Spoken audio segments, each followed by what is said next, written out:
Hello, everyone. I got some questions about the token bucket and leaky bucket.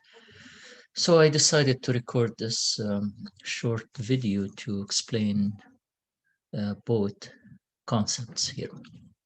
All right, so before I begin, I want to remind you that um, why we need these two types of buckets. So in class, we talked about how to prevent congestion in multiple forms.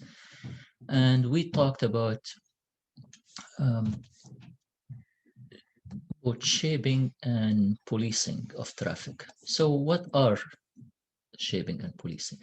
So traffic, internet traffic is never uniform, is never consistent or constant, right? So it changes up and down over time, right? And sometimes it peaks, sometimes um, it goes low, right? So if I want to um, and that's independent of the transmission rate or of the bandwidth of the medium, right? The bandwidth of the medium could be 100 megabits per second, right? But my bandwidth, my traffic could be less than that. If I want to control it to make sure that it doesn't exceed, let's say, 50 megabits per second, right? Then this will be my threshold at 50 megabits per second. Now, there are two strategies to deal with the extra bandwidth or extra traffic that exists here in these peaks. One strategy is to discard these packets,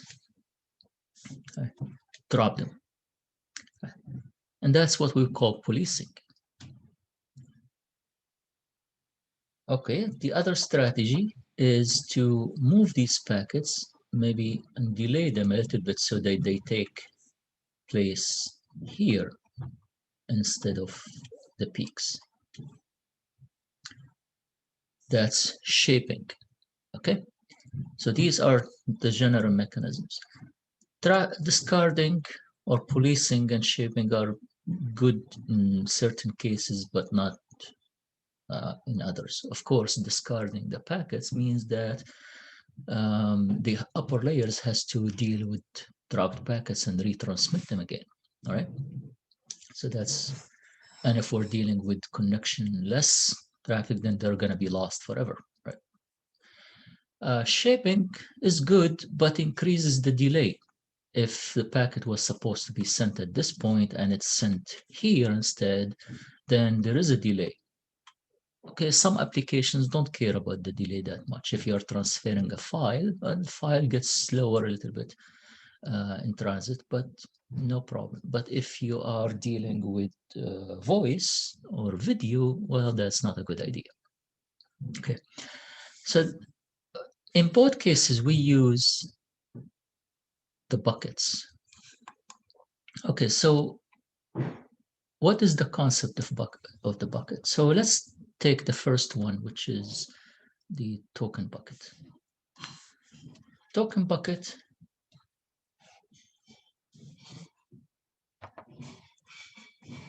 looks like this. The idea is we have packets coming from the upper layers, and they need to go to the line, the medium, right?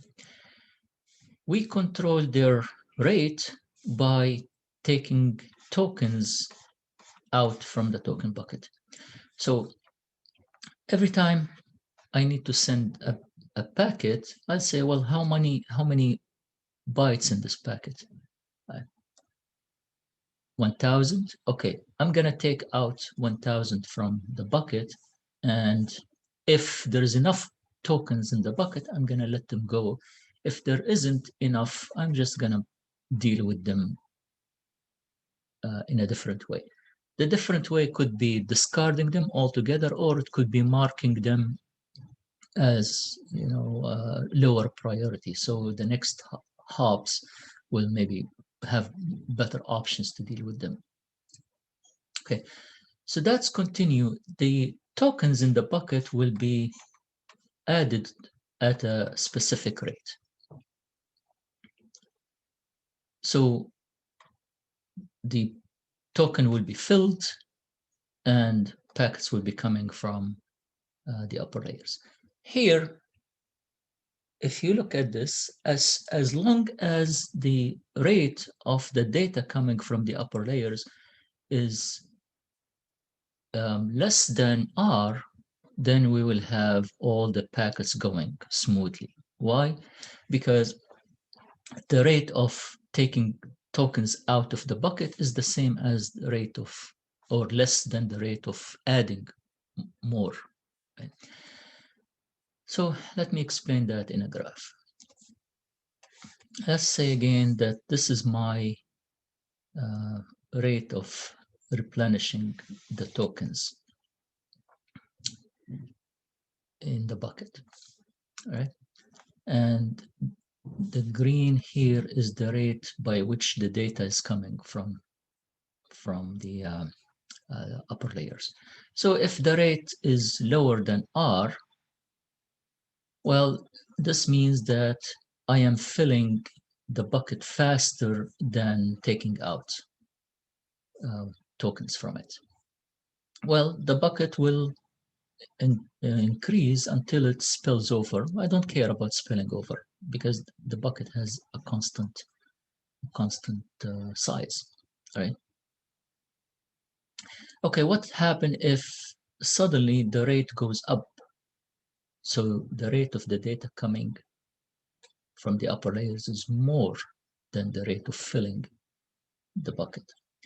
Well, in that case, whatever inside the bucket will help compensate for that. So what happens is the bucket will be emptied. But if this peak here is still smaller than the bucket size, well, we're fine. Then if it goes, the traffic goes down below R, well, we'll give the chance for the bucket to fill again.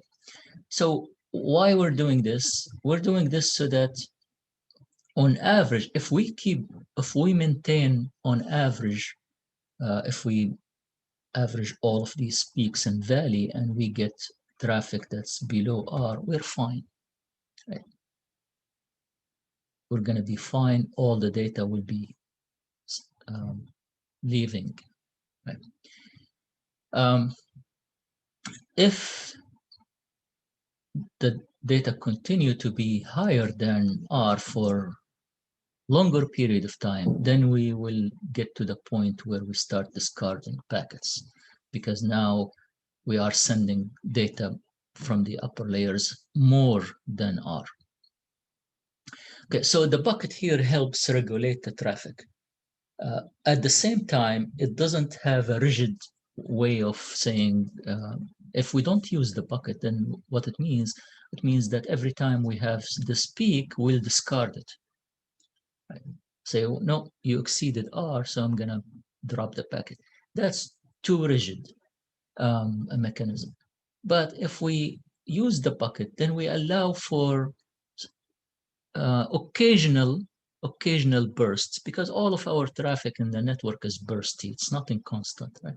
So with every burst, we allow a small size of burst, and the burst size will be determined by the size of the bucket. So I'm saying if the bucket size is 2,000 bytes, then I am allowing occasional peaks here for no more than 2,000 bytes. Okay. When the traffic goes down again, this time will be an opportunity for the bucket to be filled, right? Because R here is greater than the traffic rate. So the bucket will be filled again. So when we get the next peak, also we will have tokens in the bucket to allow the data to go. So it's a balance, right? So remember here, on average, the data rate on average should be equal or less R. Okay. And the bucket size will determine the amount of, exceeding R, how much we can exceed R in a very short period of time. Okay, so that's the token bucket. How about the leaky bucket? Similar concept.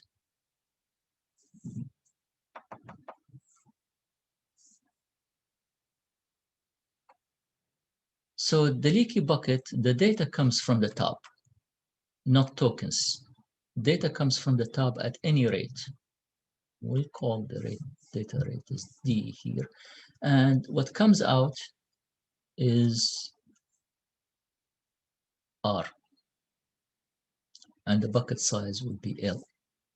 Okay. So here, the rate that controls my output, whatever goes to the medium, is R. And if the data comes same or less than R, that will be fine. So it will go out, no problem. If D is greater than R, what happens? The bucket will be filled.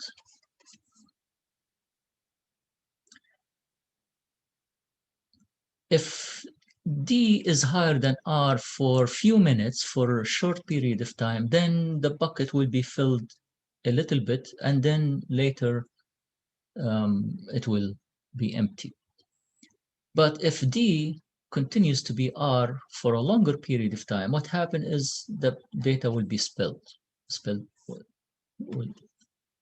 Of course, this is virtually or logically, and this means that all of this data will be lost, will be discarded. Okay. So same concept.